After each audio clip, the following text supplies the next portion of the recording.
Hello guys, ang video natin for today is mag-aadobo ako ng laman loob ng manok. Ayan, ihanda na natin ang pangpalasa, sibuyas. Ayan, meron na akong ano dyan na ano is bawang, kaya sibuyas naman. Ayan guys, siyempre ginagayat ni Zul ang sibuyas sa napakalaking kutsilyo. Hindi ko makita yung maliit na kutsilyo, narito yata sa tindahan. Ayan. Ayan guys, tingnan mo.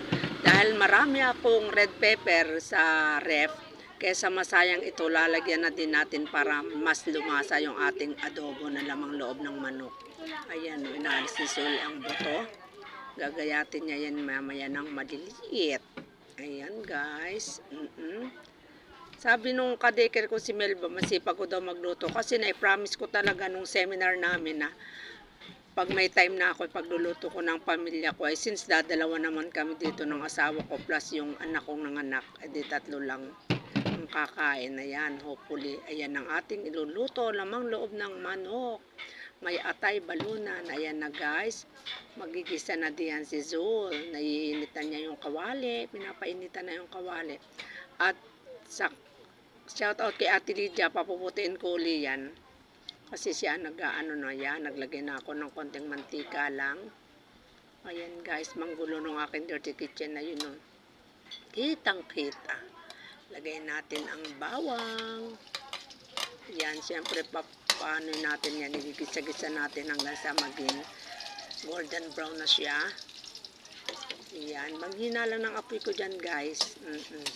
Unang-una nagtitipid na tayo sa gatong malapit ng maubos. Chararat. Ayan.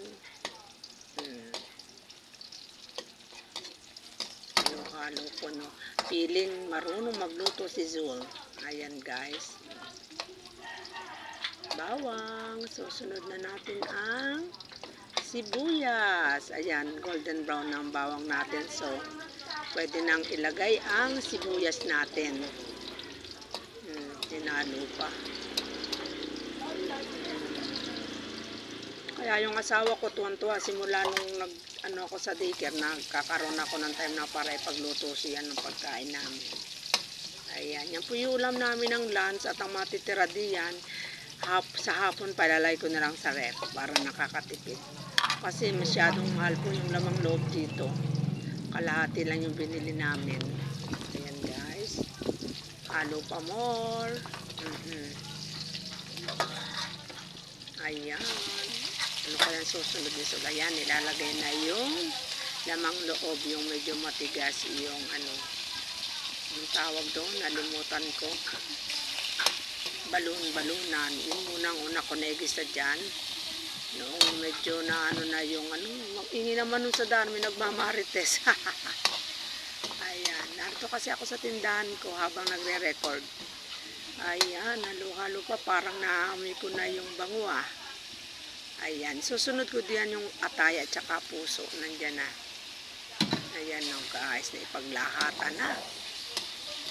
Ayan.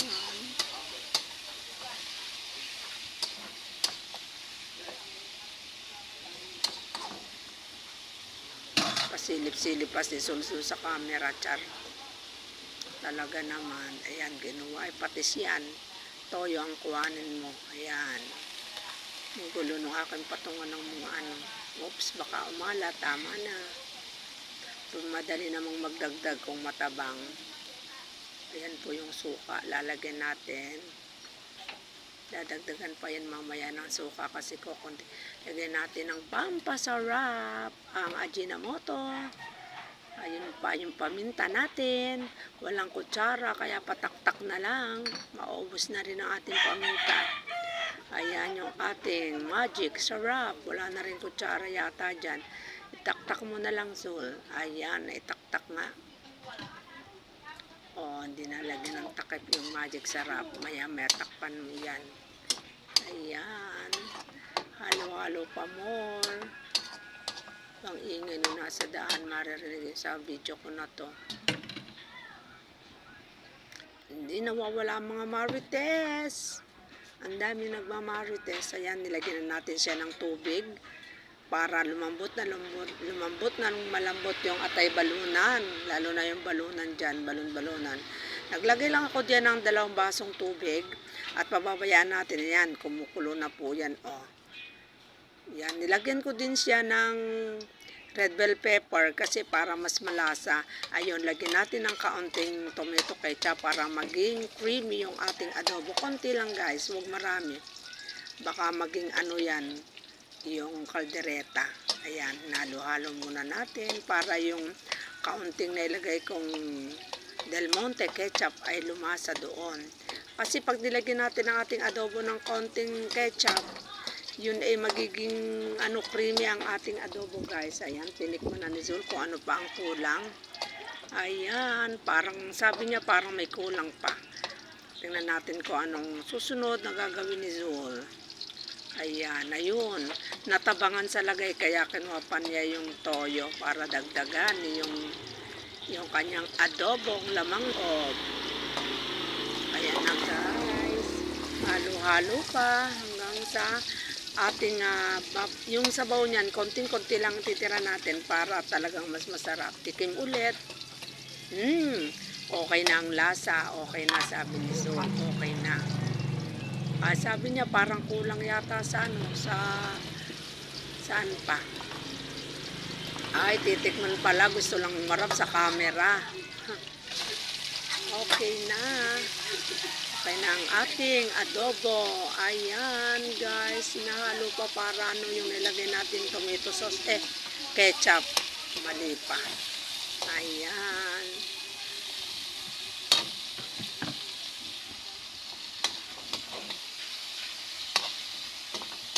Konting saglit pa lang. Ayan, nilagyan natin siya ng 2 pirasong sili labuyo lang para merong kaunting anghang.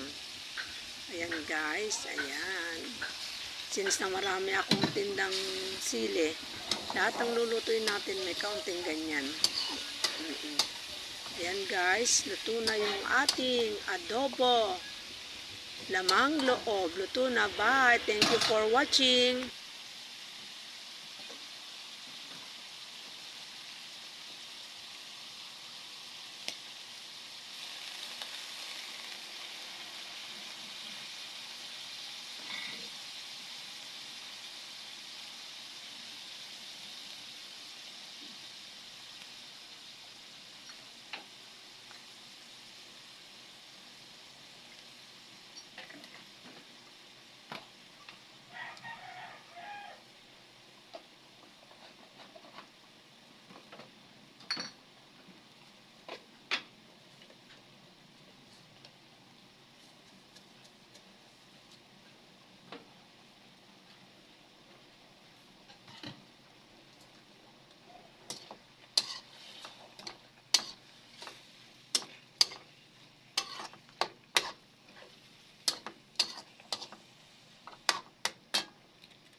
Wow, yummy.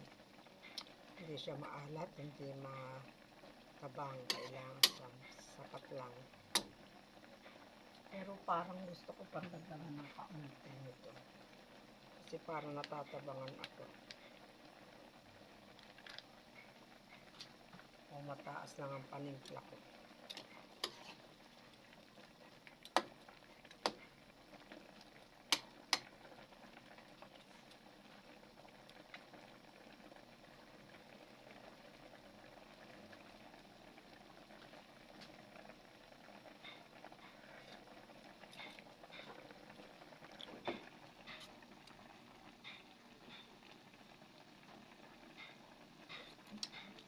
Okay.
Wow, yummy.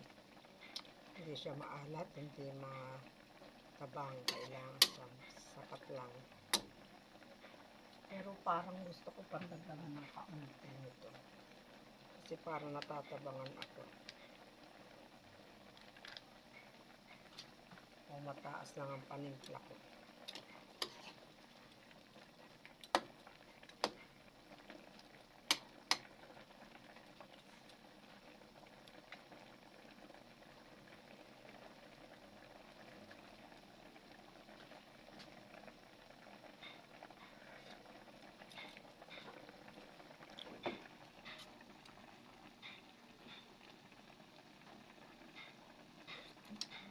Okay.